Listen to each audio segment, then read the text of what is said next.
சென்னையில் பிரபல நிறுவனமான ஊபர் டாக்ஸியில் பயணம் செய்த ஒரு பெண்ணுக்கு அந்த டிரைவர் பாலியல் அத்துமீறல் செய்துள்ளதாக வழக்கு பதிவு செய்யப்பட்டு விசாரணை செய்யப்படுகிறது. இது சம்பந்தமாக அந்த பெண் யோசித்த சாமர்த்தியமான செயல் என்ன?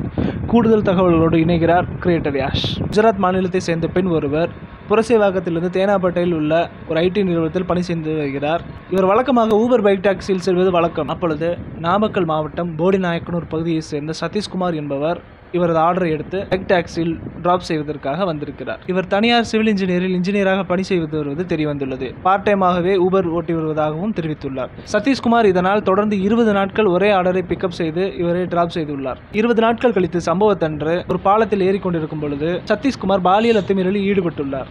உடனே அந்த பெண் தேனாம்பேட்டை காவல் நிலையத்திற்கு தகவல் கொடுத்துள்ளார். உடனே சம்பவ இடத்துக்கு விரைந்த போலீஸ் அவனை கையும் களவுமாக பிடித்துள்ளனர். பெண்களுக்கு எதிரான வன்கொடுமை சட்டமான போக்சோ ஆக்டில் சதீஷ்குமார் என்பவன் சிறையில் அடைக்கப்பட்டான்.